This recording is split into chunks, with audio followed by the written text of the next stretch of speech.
Hello, everybody. This is Steve Bennett. Dr. Gloria Groom is the Winton Green Curator of 19th century European painting and sculpture at the Art Institute of Chicago, where she also serves as chair of European painting and sculpture. Dr. Groom received her Ph.D. in art history from the University of Texas at Austin and holds a certificate in museology from the Louvre in Paris. A noted scholar of the Impressionists, she has been involved with numerous major exhibitions and the accompanying catalogues of a variety of Impressionist artists, including Cezanne, Monet, Manet, Gauguin, Van Gogh, among others. She has written for and edited volumes on Monet, Renoir, Pissarro, Caillebotte, Gauguin, Manet, and Cezanne. For her efforts on behalf of and her contributions to French culture, she has been recognized by the Republic of France, which has named her an Officer of the Order of Arts and Letters and a Chevalier in the Legion of Honor, the highest French order of merit, for which she has now been named Executive Director of Initiatives in France at the Art Institute of Chicago. Her current project is a retrospective exhibition on Gustave Caillebotte to open at the Musée d'Orsay in Paris in October of this year, the Getty Museum in Los Angeles in February of 2025, and the Art Institute of Chicago in June of 2025. In addition to this, Dr. Groom has been named one of 4 jurors for the 4th iteration of the Bennett Prize for Women Figurative Painters, the call for entries for which is now open. Dr. Gloria Groom, welcome. Thank you. Yeah, I'm glad to be here. We're delighted you're here. It's wonderful to have you.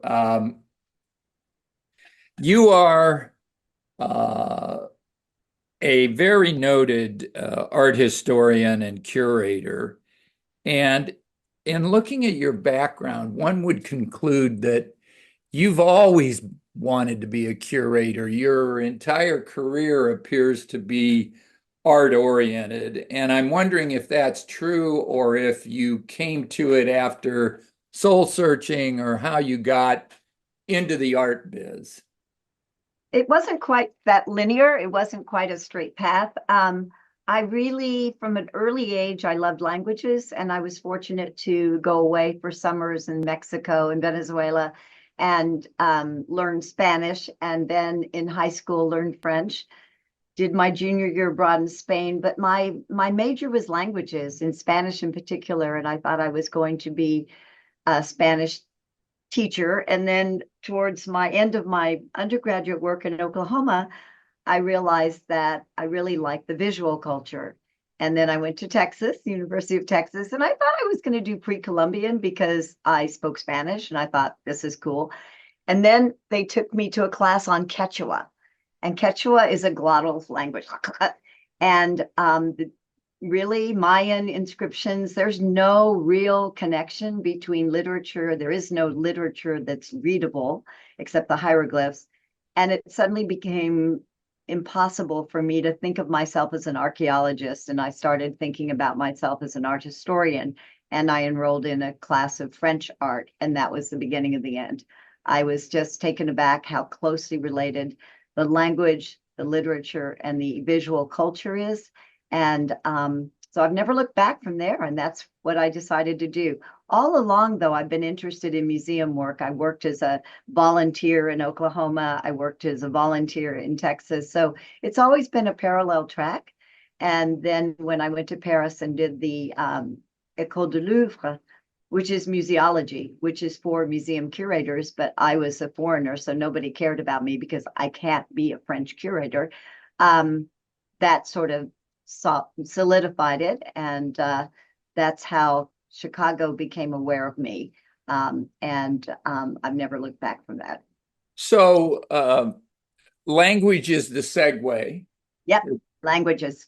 Languages is the segue, and I always I've purchased a number of paintings at auction in Europe, and I always marvel at auctioneers who can speak 6 languages, and so they can talk to the guy from France in French and the German in German, and they're polyglots by definition. So it's clear if you're going to be an art historian, you have to have a multiplicity of languages. But in your case, you settled on French. And you're both a Francophile and a fluent French speaker. Talk to us about what it is in the French culture and French art that moved you, that got you here. Yeah, well, I think it really is that Paris, because I did my studies in Paris, but I did travel around in France, and it was just the idea of how much of the 19th century still exists. And so when you're doing research, you really feel like you are in the same century as Edward Vuillard or Pierre Bonnard or whomever you're researching. And I just found the whole experience so immersive, as we now say for these kind of whatever these sound and lumiere events are. And that made it really come home to me. I worked on a project for my dissertation that required interviewing the grandchildren or the grandchildren of the artists that I was interested in. And it just really came to life. And every time I'm in Paris, I'm walking down a street and I'm like, oh my gosh, there's the studio where Toulouse-Lautrec lived because he wanted to be near Degas. And so everything became very personal, and it sort of was my second home. Very interesting. That's fascinating. And now, this is a question that Dr. Schmidt very much wanted me to ask. And she has a PhD as well. And her impression would be that women of a certain age who acquired their doctorates in the 70s and 80s still had a significant degree of gender-based resistance. They didn't just come into the professional world with their doctorates with the open arms of the waiting men who were already there. Did you experience any degree of resistance in your professional career based on your gender? Well, that's an interesting idea. First, I think the more resistance was the academic world. When I said very early on that I wanted to work in museums, because there is a division, there still is, between a true academic and somebody who works in museums with a doctorate. Yeah. So that, I think, was more of an issue. When I arrived at the Art Institute, which I must say is the career path, I've been here for longer than I need to say, and kind of moved up, and they've created positions for me that didn't exist. It was, as many women felt in the 1980s, it was male dominated, but that has changed a lot. And the fact that I'm in the position I am, I'm the first woman to have this role of being the chair of, a department that is medieval to Monet, painting and sculpture, which is a huge part of the museum. I'm not really sure that would have happened 20 years ago. So you So have yes, benefited from the evolution, yes, the zeitgeist, yes, the zeitgeist, I guess. yes. Uh, Dr. Schmidt is right. It was, I don't know if I'd say it was really explicit, but obviously there weren't very many women as heads of departments, and there still aren't enough women, in my opinion, as directors of major museums. well, it's interesting to me as we talk about this subject. It looks to me like the curatorial ranks are more and more populated by women, but the directors' jobs continue to go to the men. Um, you don't have to agree or disagree with that, but my observation would be that that's the case. And I suspect that's because the directors hire the curators, but the boards hire the directors. I wouldn't disagree.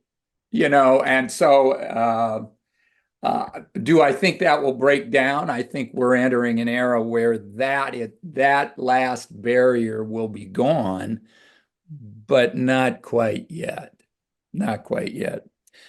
So you're a noted expert on the Impressionist painters, and anytime there's an Impressionist show, and Lord knows Chicago has sponsored some of them, you have been responsible for some really fabulous Impressionist shows in Chicago. What is it about the Impressionists that make people from all walks of life uh, love their work? The Impressionists, any person, regardless of their background, identifies with Impressionist art. There isn't a single human being with an eighth grade education who can't at least perk up a little bit when they hear Cezanne's name or Renoir. And so, my question for you is, what do you think it is? What do you think it is about this particular group of painters that makes them so universally attractive to people from every direction? Well, I think paradoxically that the same characteristics of their painting style that made them anathema to traditional painting and the way painting was taught is what makes especially Americans gravitate towards them. It's that direct observation. It's the idea that you can actually feel the brushwork. It's even if you're seeing it on the screen, there's a familiarity. The French, a lot of them were about the French city or the French landscape, and the landscapes look like our landscapes. They're they're very familiar to us, and because we've done, it's sort of interesting. Chicago is an impressionist city because we started collecting. The collectors started in the 1890s. So they bypassed Michelangelo, not that we would ever have them, but they bypassed the Renaissance completely, just jumped into the modern art of Impressionism. So certainly here, everyone is well versed, and we do exhibitions because it feeds on people's familiarity. And I think the more people recognize, the more comfortable they feel and the more they want to know. So it's a kind of a cyclical thing. And I think same thing you could say about Van Gogh, who's not an impressionist, but he's out there so much that he's instantly recognizable. And that's a comfort zone for people. It's a comfort zone. And that is a lot of their appeal. What the critics at the time found horrible, that they would pick a banal section of nature or just a woman sitting on a couch reading a book, that was worthy of painting, is what makes them feel so personal and easy to understand to us. Yeah, I think so. Yeah, all I can say is everybody identifies with this group of artists, and it's certainly a remarkable thing. You have, pardon me, you have worked with the whole range of Impressionist painters. This name list. Tell me how to pronounce Van Gogh's name. Is it Van Hoek? Americans can get away with Van Gogh. Some people say Van Gogh, but it's very difficult, and and the Dutch have long since they speak English perfectly, so Van Gogh is fine. And I think Well, we've what all is the done. real pronunciation, Gloria? It's kind of like that. It's kind of like Gogh. you're kind Gogh. of hacking. It's Van Gogh, and it's so something that's not natural to us. Like you can pronounce Monet, Manet. Those are easily pronounceable words, but I think the Dutch pronunciation is rather difficult and always sounds forced to Yes, me. there's no When no an American question says about it, it. it's like we have to stop, we have to get our throat all ready, and by then, it's sort of like, ugh, just say it. Van Gogh is fine. Van Gogh. All right, Van Gogh. So this whole range of names, I look at this list: Cezanne, Monet, Manet, Gauguin, Van Gogh, Renoir, Pissarro, Caillebotte. Did I pronounce that correctly? Yeah, Caillebotte, Caillebotte. Uh-huh. uh, uh, Gauguin. If you had to pick a favorite, which one would you pick? Out of the Impressionists, it would be Manet. Manet, your Manet's, guy. yeah, I've worked on him twice now with Manet and the Sea, and most recently Manet and Modern Beauty. And I think it's because I'd also like to know him. I'm not sure I'd like to know Gauguin. I'm just not sure I'd feel really warming up to him at a dinner table. But the Manet, I just feel, you know, you read the letters, you read Morisot, his future sister-in-law, and he just sounds like somebody that was charming and erudite and super talented. And it shows up in his paintings, all of the wit and the sophistication. Sure. So, uh, as I look at historical male painters, as distinct from female painters, that's another story we'll get to. Um, there's a whole bunch of them I don't like.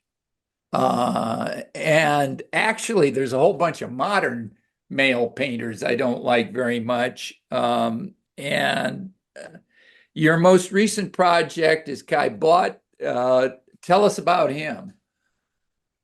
Kind of an outsider to the Impressionist group. I mean, he because of his wealth, because he had many other passions. Painting is one of them, but it only occupies part of his very short life. He dies at 46. But um, I think what's very appealing about him is that he is like Degas in some ways. He's very traditionally trained, and his paintings, the human figure really matters. And so he's never going to go so far as to dissolve the figure into the background. His paintings are very much about the figure and the background, and they're very narrative. They tell stories.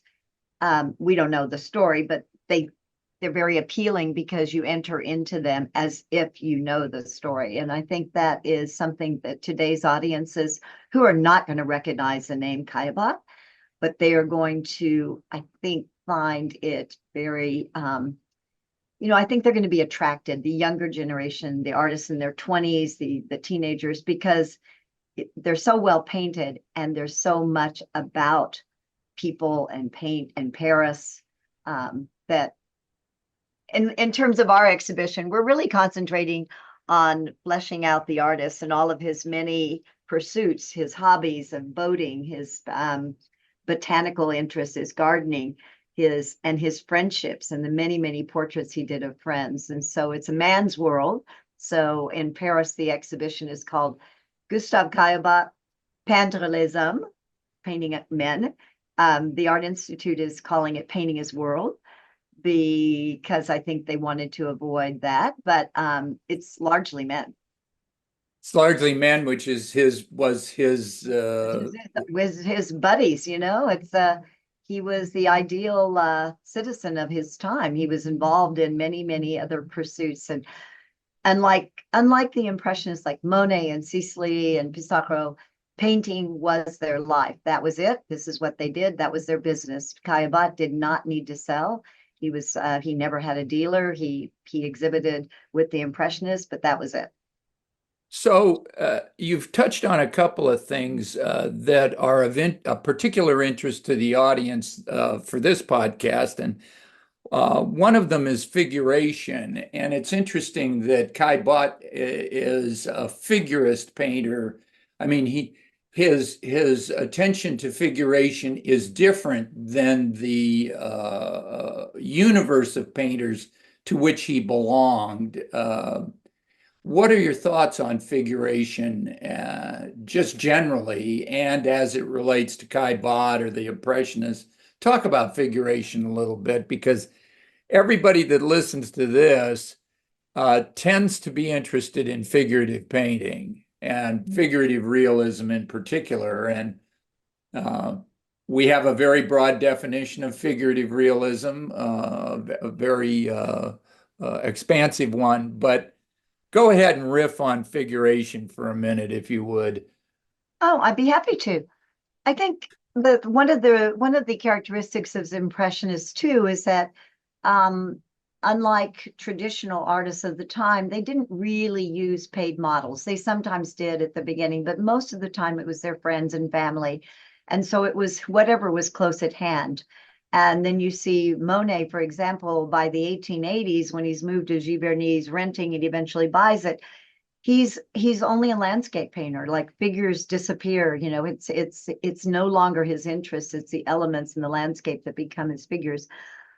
But for Caillebotte, it really was his world. I mean, he's looking at very closely at his friends and family. So I think what distinguishes the Impressionists is their casualness. These are not professional models. These are just people that they know. And there's a elision between what we would call genre painting, which is narrative painting, which tells a story, and portraiture. And so that's an important point that really gets brought home with the Impressionists. It's one of their huge contributions is to paint their friends in a work that may be telling a story, but they're not professional models. They're there, and they're not posing. They're part of a larger narrative, whether or not we can figure it out, or we assume we can, like a circus or an entertainer or people in their home. And with Caillebotte, it's particularly interesting because he sets up these scenes sometimes with couples, like a woman and a man, but we know the man was a bachelor, and we don't know who the woman is, but she's not a professional model. So it's just really interesting that they break down those distinctions between what was considered history painting, narrative, and painting of modern life and portraiture.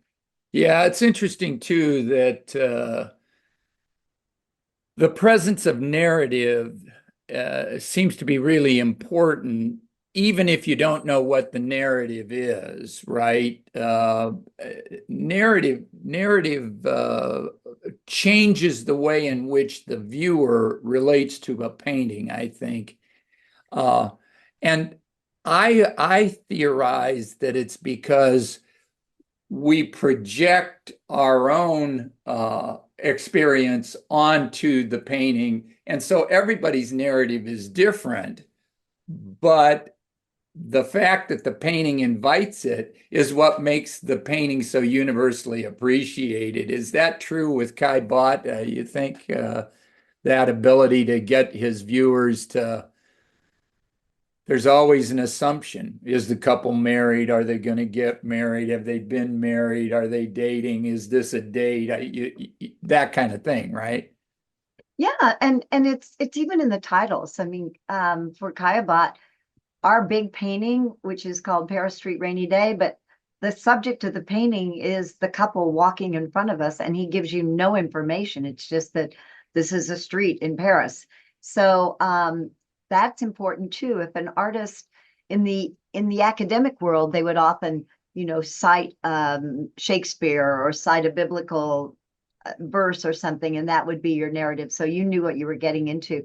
With the Impressionists, they leave it open-ended, and you look for clues in the background, and you look for clues between, as you said, the interaction between the characters depicted. But I think that's part of the appeal too, because we bring to it, we do project onto it, just as I think we do with photography in some ways. There is that sort of that parallel universe that is happening in the 19th century that I think is very important to bear in mind when you're looking at 19th century paintings.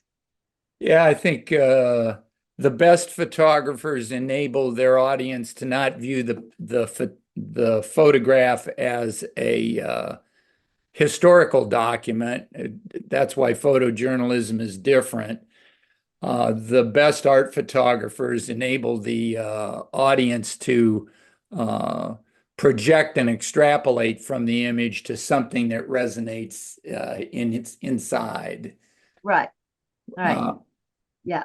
And um, when you look at a very detailed um traditional academic painting with a very tight surface where you can barely see brushwork, to our eyes today, it's fascinating and we can get lost in it, but it's cold. And I think the Impressionist, it feels direct. It feels like it just came off the easel. If it's not overly varnished and if the surface hasn't been worked over a million times by conservators. But there is some kind of there's a connection between, as you said, the human heart and the response that we give it. Yeah, you're onto something else too, and that is the presence of impasto uh, changes the way a viewer relates to a painting, don't you think? Absolutely. Uh, Absolutely, which is why I'm very happy that so many younger people are taking selfies or taking pictures of the works on the wall, and they're hopefully it's never going to be the same, but hopefully they're taking details because there's nothing you can do about a flat reproduction of a two-dimensional painting that has a lot of three-dimensional paint strokes. You know, you can never translate it. You have to be in front of it. yeah, somehow that really finished look of classic work where there's 40 layers and it's glazed perfectly and then varnished and that technique tends to create a barrier wall between the viewer and the work. And somehow in Impressionist work, don't you think the presence of the impasto kind of gives a segue into the process, like the painter's still there making it, right? Yeah, yeah, and many of them were starting out by alla prima. They were literally drawing onto the canvas. Now they may finish it up and refine it in the studio, but they were really trying to get something down like you would a sketch. And so you do feel the artist's hand in a way that you don't when you mask it with all the different layers, as you mentioned. Well, and that's why the academic painters in the salon were resistant to the Impressionists, right? Absolutely. I mean, the idea that it looked as if they didn't know how to paint. Yeah, you know, that's what they would say, and that's why they were called the Impressions. That this is not a tableau, this is not a finished composition, this is but an impression in a very derogatory sense. Now And they didn't you're mind that. you know that yeah that's an interesting point. I think we're onto something. We've got figuration. I'm thinking of Caillebotte now. We got figuration and inviting narrative and an approachable surface. Those become segues into the question of why are these painters so attractive, particularly in Caillebotte's case, the narrative, I think, is unusual relative to the remainder of the Impressionists. You can't say there's much narrative in a water lily, I don't think. Mm, there's a way to get lost in it, and there's a way to make your own narrative and your own you're perceiving something that looks abstract, but at the same time you're trying to figure it out. So there, your mind is working. You're not ignoring it. You're making a narrative, even if the narrative isn't there in the subject matter. It's that feeling. And I think, I mean, some of the best abstract art, and abstract art doesn't necessarily ever have a narrative, but sometimes there is a way of there's feeling in it. And to me, as long as there's a human story somewhere embedded in it, then it is narrative in a certain way, not in an explicit way, but it's there because it touches our need for a story. We need stories. And whenever I do an exhibition, the first thing I say is, well, it's not why am I doing this? It's like, what is the story behind this that's going to come out and leave people with something that makes them feel that they've not only learned something, but they've felt something. Yeah. So I think I agree.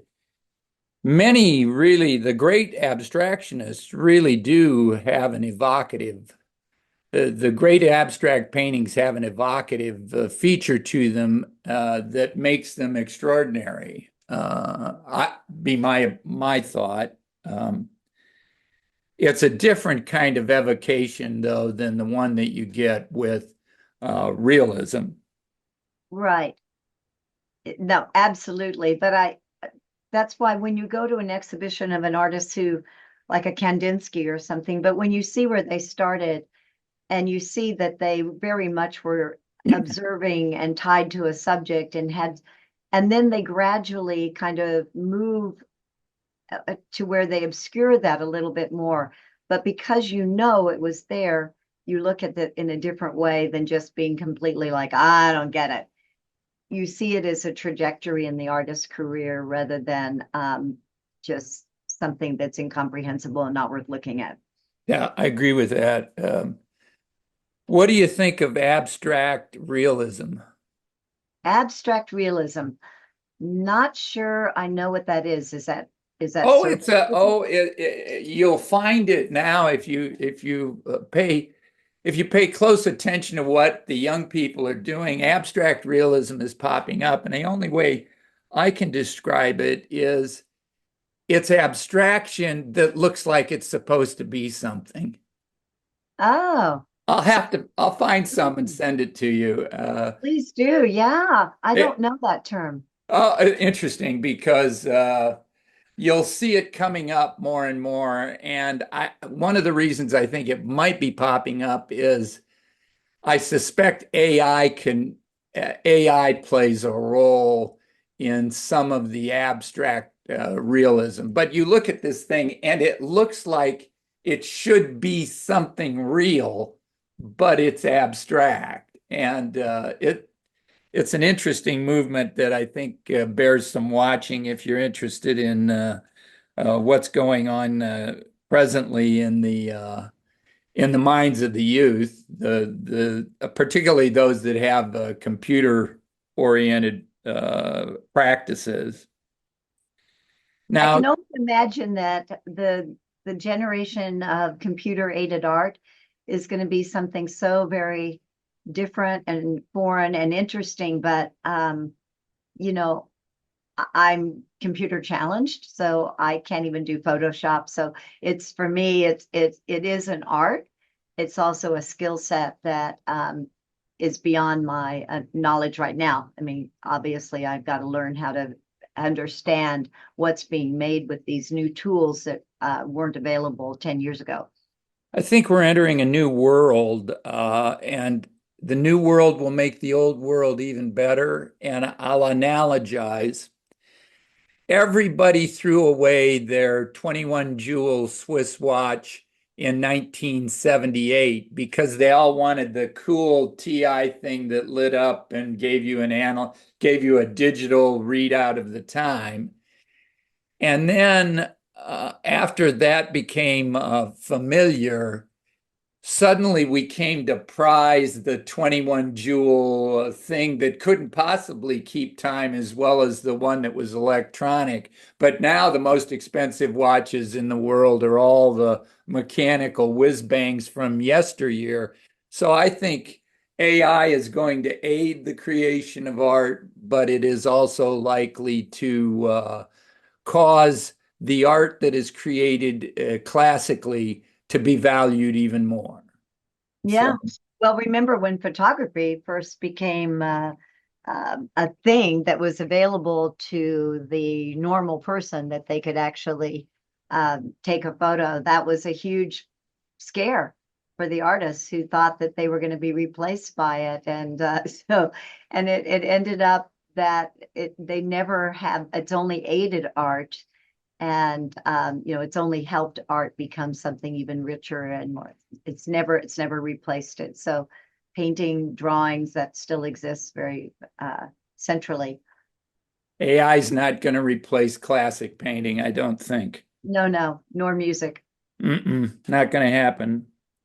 Now, you've graciously agreed to serve as a juror for the Bennett Prize, and the prize has a stated objective to propel the careers of women figurative realist painters. And one of the ways it does this is by funding both a competition and a traveling exhibition of the work of women painters who have, quote, not yet received full professional recognition. Um, as an art historian and a museum professional, do you agree with the premise that women artists have not been fully embraced by big art, which we define as museums, galleries, auction houses, and the industry part of the art business? Uh, Yeah, I think we started out with this question from Dr. Schmidt about whether women had resistance. And I think it's absolutely following that same evolution that more and more women artists are being picked up by galleries and they are being shown, that certainly dead women artists are being shown more and more. And I think that right now we have an exhibition of 4 artists from the Chicago Images group, and 2 of them are women up. And I think it's just part of the zeitgeist. We are now finally allowing a greater recognition and actually looking for great women artists in the past, to be able to add to our collection. And then I think that 21st century curators are also looking to make sure that they are finding what, female artists who are worthy of their collections. So it's breaking down. I mean, it's been difficult. I mean, because the 19th century gave us so few women art. It's just been a tough slog because of the way the academies were set up, because of the male-dominated society until after World War II. So it's coming, and I think more and more, I'm very, very positive about what I'm seeing in museums now. And it goes for artists of color. It goes for art. I mean, there's just a a recognition that so many were left out of the story. Yeah, I think so. We, as collectors, we had the place to ourselves 15 years ago, and now it's hotter than a $2 pistol in the women's art world. But it's always interesting to us that most museums and many auction houses, an auction house will sell anything that makes money, but most museums stick to a very narrow range. Everybody wants Artemisia or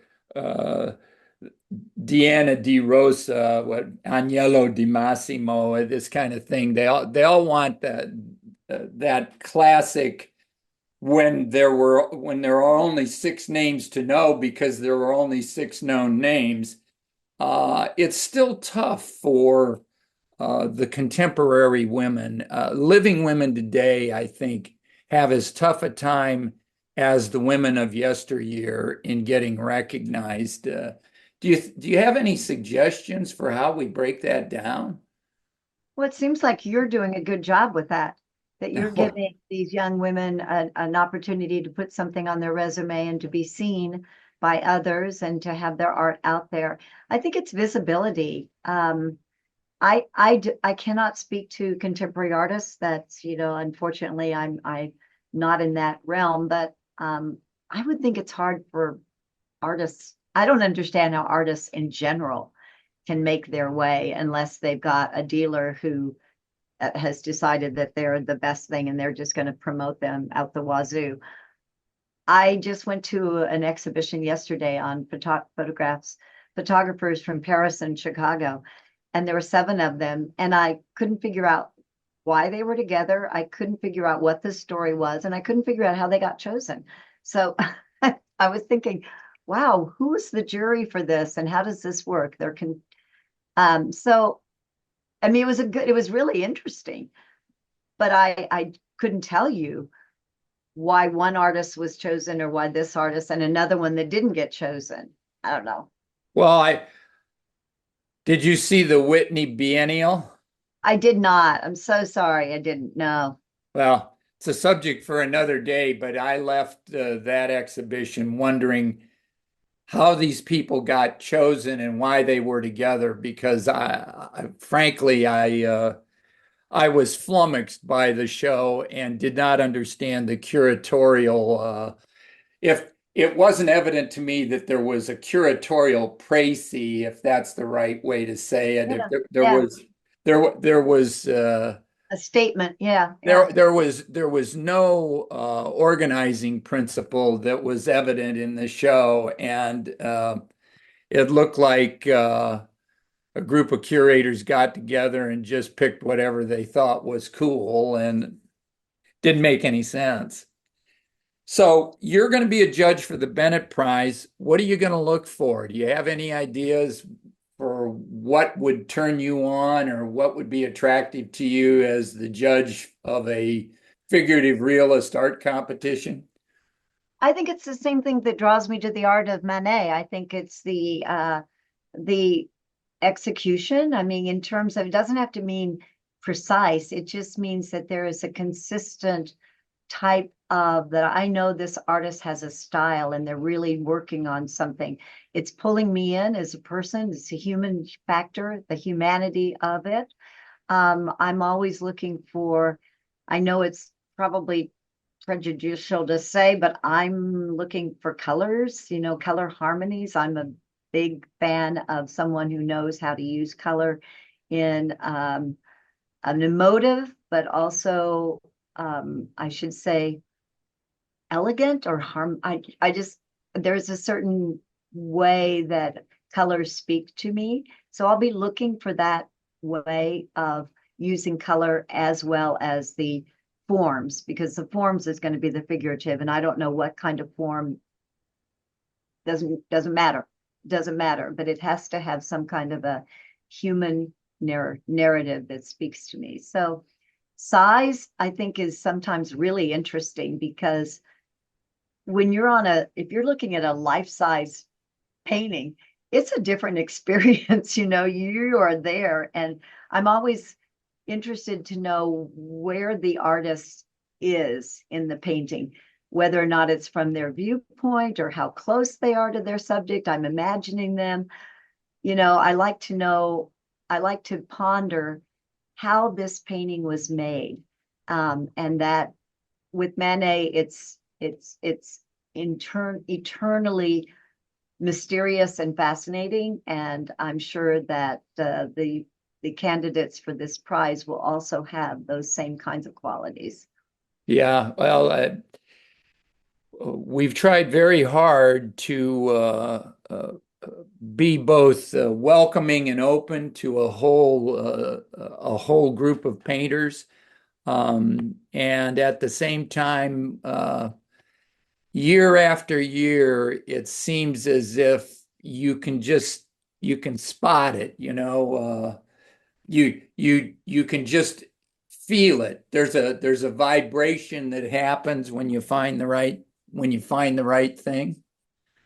Do you have any advice for would-be contestants who are going to be watching? I think they shouldn't be thinking about what I'm going to be looking for. They should be putting themselves into their work.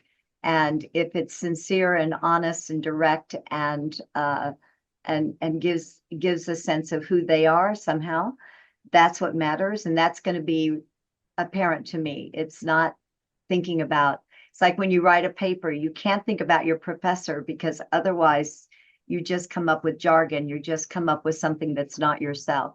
So to just be, I mean, it's a trite saying, but be true to yourself. This is what your art is about. And it will communicate whether or not you know anything about me or the other judges. Cool. That's perfectly, absolutely. I agree with all your advice. Perfect advice. So, beyond the Impressionists, can you name some of your favorite women painters, living or dead, that you are attracted to? whose work you Well, like? it's so they're mostly dead. I mean, to your point, I just saw this exhibition that we have here on Christina Ramberg, who died very young. She should still be alive, but she had some weird disease. And it's this wonderful painting on masonite. And so her paintings have no brushwork whatsoever. And they're very cold, but at the same time, they're about the feminine experience of um, bondage and elegance. It's a very disturbing exhibition, but these beautifully conceived images.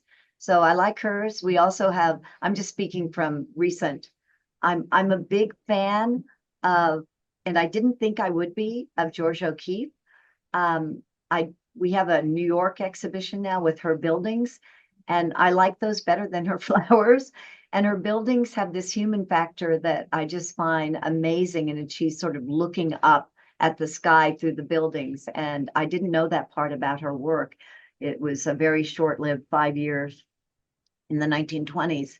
And that to me was really interesting. And I've never been to Santa Fe, so I don't know what the landscape is. I don't know what she was doing out there. But I found that they were figurative paintings in a way that her flowers aren't. Yeah, Dr. Schmidt and I saw both the shows in Chicago, the Christina Ramsberg show and the Georgia O'Keeffe show. I don't know who the installation designer was on the Georgia O'Keeffe show, but kindly give them our highest regards. We thought the Good. installation, not to mention the curatorial strength of the show, but the installation design was just terrific. Uh, I thought it was a tough show to hang for a whole bunch of reasons, and you had three or four subplots going on. You've got Stieglitz, the photographer, running around in the background, and you've got this New York milieu that is very hot at the time they were in it, and so forth. And as far as Ramsberg is concerned, uh, that work defies easy explanation. On one level, it was erotic, and on another level, it was a cold illustration. And on yet another level, it there was a feminine fashion feature to it, women celebrating dressing up, I think.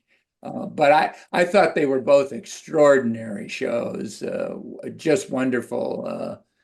And uh, both of them would be good places for our contestants to take a look, I think, because they're in some ways those shows are kind of bookends of this this very lush thing that's going on in these what you have referred to as these figurative paintings of buildings in Georgia O'Keeffe, and this coldly illustrative thing that Christina was doing might be good for our contestants to take a look, right? Shows Yeah, are still up, I think. they are, and they travel. So one's going to the George O'Keeffe is going to Atlanta, the High Museum, and someplace else, and the Ramberg is going to the Hammer Museum at UCLA campus, and then somewhere else. So both of them are mostly paintings, so they can travel easily, and it will be, yeah. Um, Yeah. So in my corporate career, when I interviewed people, I'd always say at the end, is there any question you wish I'd asked but failed to? And so I'm going to ask you if there was a question you wish I'd asked you but did not. well, you didn't ask me if I make art. Oh, well, there you go. Talk to us. Do you? Okay. So, no, the answer is no. I have brothers who are artists. I do not do art, but I was very interested in fashion illustration, which when I went to the University of Oklahoma, this is again the long and winding path to where I ended up. I thought I was majoring in fashion design, but I found out that fashion design was in home ec, which is where you learn to cook and to do things. It was at that time, it was not a business, it was not a career, it was a skill set for housekeeping. So after 1 year of that, and I realized that no, I was not going to do fashion merchandise. I would never. So then I went back. So there was that one creative moment in my career that ended abruptly. And then from then on, I have written and talked about art, but I make no art.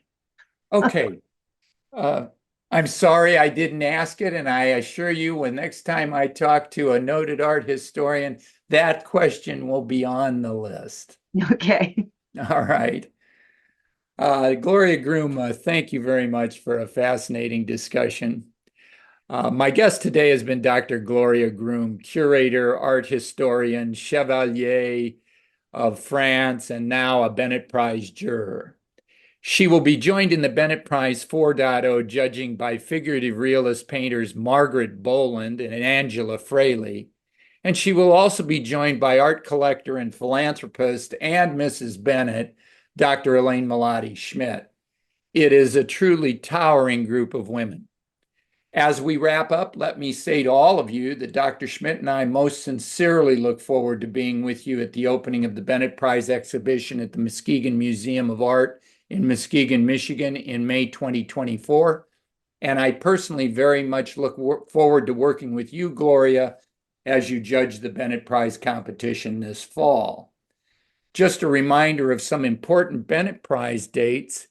The call for entries for Bennett Prize 4.0 opened on April 15th and will close on October 4th of 2024. The top 10 finalists will be announced in December, actually on December 2nd of 2024. And the opening and announcement of the winners will be at the Muskegon Museum of Art in Muskegon on the evening of May 15th, 2025. The exhibition of the work of the 4.0 finalists and the solo exhibition of the 2023, the 3.0 winner, Shikink Deng, will be on view from May 15th to August 24th, 2025, and will then travel the country for 2 years. Again, if you are an eligible woman painter, please consider becoming a contestant for the Bennett Prize 4.0, the call for entries for which is open now. The complete rules for entry are available at www.thebennettprize.org.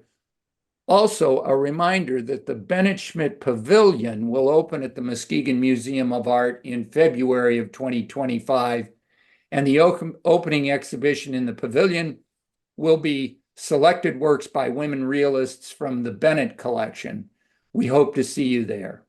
Thank you very much. So long, everybody. Thank you. Bye-bye.